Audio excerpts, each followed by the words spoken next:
এই ম্যাচটা জেতার পরে মনে হচ্ছিল যে লাস্ট টি-20 আমি যেটা খেলেছিলাম ইন্ডিয়ার সাথে একটা ওয়ার্ল্ড কাপের ম্যাচ ছিল, ১ ওভারে হয়তো ২০ রান দরকার ছিল। তো আমি মনে হয় ১৫ বা ১৬ নিতে পড়ছিলাম, লাস্ট লাস্ট বলে হয়তো ৬ হলে ম্যাচটা জিততাম, এনিওয়ে ৬ হয় নাই, ৫ রানে পরে হেরেছিলাম। তো এটা আমার কাছে সবসময় একটা জিনিস বড় থাকে যে ওয়ার্ল্ড কাপের মতো এরকম সময় ওই ম্যাচটা আসলে যদিও ২০ রান লাগতো, ২০ রান অনেক রান, বাট তারপরে অনেক ক্লোজ গিয়েছিলাম, যদি শেষ করতে পারতাম ভালো লাগতো। বাট আলহামদুলিল্লাহ, অবভিয়াসলি যেটা বললাম যে রেসপেক্ট দেওয়ার মালিক আল্লাহ। আর অবশ্যই আল্লাহর কাছে শুকরিয়া আদায় করতেছি, টিমের জন্য কন্ট্রিবিউট করতে পারছি।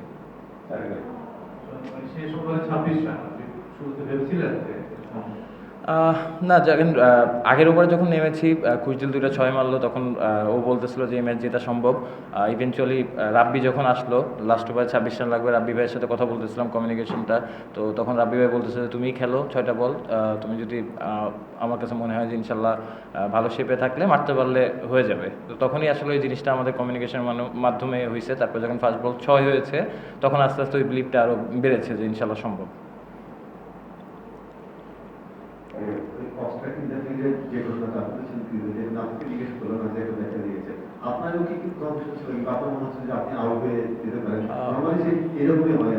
না, অবভিয়াসলি দেখেন ওই সময়টা যেটা হয়েছে, কোনো ইন্টেনশনালি কোনো কিছু করা হয় নাই। জিনিসটা আমিও রান নেওয়ার জন্য যাচ্ছিলাম, আর আমি চাচ্ছিলাম ওই সময় স্ট্রাইকটা নিতে।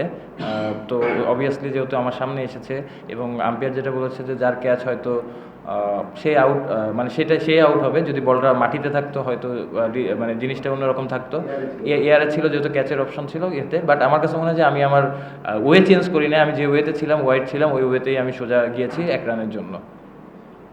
শেষ ২ বলে কি চলছিল, মানে অফসাইড পুরোটা খালি করে দিয়েছিল, আর লাস্ট বলে পিছনে দিয়ে কোনো ফিল্ডার ছিল না।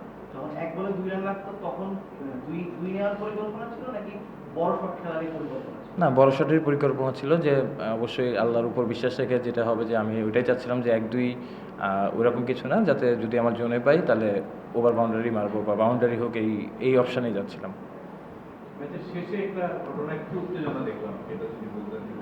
এটা আমি খুব কাছ থেকে দেখি নাই, বাট আমি মানে আমিও এদিকে আসার পর দেখেছি, মানে শেষ পর্যায়ে যখন ব্যাক করছি আমি আসলে যাওয়ার পর হয়তো বুঝতে পারবো যে কী নিয়ে আসলে হয়েছে, বাট কিছু একটা হয়েছে।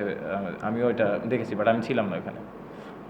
ওদের মূল বলাতে তো শেষ হয়ে গেছিল, মেয়াজ নতুন নতুন বলে তৈরি করে ফেলো। মেয়াজকে দেখে কি একটু সাহস পাচ্ছিল যে ঠিক আছে, চান্সটা সম্ভব?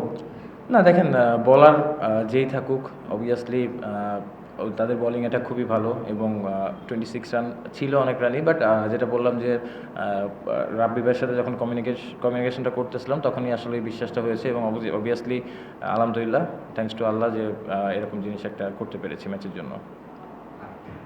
নাহিদা নাকি গত ম্যাচের পরে কথা হয়েছিল আসলে, যে আসলে তাকে নিয়ে আপনার ওয়ার্কলোড ম্যানেজমেন্ট নিয়ে আসলে খুবই টায়ার্ড মনে হচ্ছে। গত ম্যাচও তার পেস মানে 140 বেশি ছিল কম, আজকে তো খুবই ক্লান্ত মনে হচ্ছে। না, এটা অবভিয়াসলি আমরা ওইভাবে চিন্তা করছি, কোচ ম্যানেজমেন্টের সাথে কথা বলে, যেহেতু আমাদের পেস বোলিং ব্যাকআপ আছে, তো আমরা অবশ্যই চেষ্টা করবো যাতে ঘুরায় ঘুরায় সবাইকে খেলানো যায়।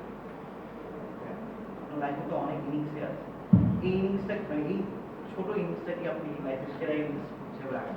না, ইনিংস তো দেখেন আমি যেখানে ব্যাটিং করি ২০-৩০ সবাই ভুলে যায়। এটা নতুন কিছু না, এটা এরকম কিছু না। বাট হ্যাঁ, অবভিয়াসলি সবথেকে বড় যে জিনিসটা টিমের জন্য কন্ট্রিবিউট করতে পারতেছি, এটা আলহামদুলিল্লাহ। এবং হ্যাঁ, অবভিয়াসলি যেহেতু টিম জিতাতে পেরেছি, one of the best innings আমার। এই ম্যাচে মোটামুটি সবই ছিল, দুই দলের ক্রাউডও ছিল, ২০০ কাছাকাছি রান, তারপর হচ্ছে ওভারে ৩ উইকেট, অফটা কিংবা উত্তেজনা, তারপর আমরা ৩০ রান দিলেন ফিনিশিং। আইপিএল এই ধরনের আমরা ম্যাচ দেখি অনেক সময়, চেন্নাই মুম্বাইয়ের মধ্যকার যে লড়াইটা, সেটাকে আমাদের বিপিএল এ রংপুর আর বরিশালের মধ্যে কিনা না। এরকম একটা কিছু হতে যাচ্ছে কিনা, এটা ক্রিকেটের জন্য কত ভালো একটা টুর্নামেন্টে যখন এই ধরনের ম্যাচ হয় দর্শক উপভোগ করবে?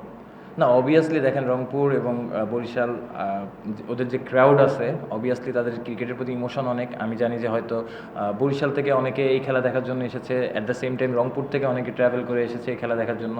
তো অবভিয়াসলি প্লেয়ার হিসেবে আমাদের দায়িত্ব, রেসপন্সিবিলিটি, মাঠে আমরা কীভাবে তাদের এন্টারটেইন করতে পারতেছি এবং তারা কতটুকু মজা পাচ্ছে। অবভিয়াসলি দেখেন বাংলাদেশের ক্রাউড অনেক বেশি ইমোশনাল ক্রিকেটের উপরে। তো এরকম যত ম্যাচ হবে আমার কাছে মনে হয় যে ক্রাউডটা আরও বেশি এনজয় করবে। আর অবভিয়াসলি ক্রিকেট জাস্ট একটা খেলা, এটার মাধ্যমে অনেকে এন্টারটেইন করে, অনেকের হয়তো লাইফের অনেক প্রবলেম থাকে, এই খেলার মাধ্যমে হয়তো ওই জিনিস ফ্রেশনেসটা আসে। তো আমাদের কাজ হচ্ছে ক্রাউডকে এন্টারটেইন করা এবং যতটুকু ভালো আমরা আসলে, অবশ্যই কোনো সময় খারাপ যাবে, কোনো সময় ভালো যাবে, বাট প্রসেস থাকে যে কতটুকু ভালো করতে পারি টিমের জন্য, এটা ইম্পর্টেন্ট। সোহান একটা হচ্ছে বাইরের প্রশ্ন করি, সেটা হচ্ছে না আপনার হচ্ছে শান্ত হচ্ছে যে টি-20 অতিরিক্ত ছেড়ে দিয়েছে। আর সম্প্রতি প্রশ্নটা করার কারণ হচ্ছে আশরাফুল ভাইয়ের সাথে কথা বলবো, উনি বলছিলেন যে টি-20তে আপনাকে অধিনায়ক হিসেবে চাচ্ছেন। এখন যদি বোর্ড যদি আপনাকে অধিনায়ক হিসেবে চায় তাহলে আপনি কি প্রস্তুত কি যাবেন? আপনি কি চাচ্ছেন? আমি তবে বিপিএল এর রংপুর রাইডার্সের ক্যাপ্টেন্সি করতেছি, ফোকাসটা পুরোটাই এখানে। হাফ অফ দ্য টুর্নামেন্ট আছি, long way to go, but obviously সবসময় ক্যাপ্টেন্সিটা এনজয় করি, এটাই। থ্যাংক ইউ ভাই।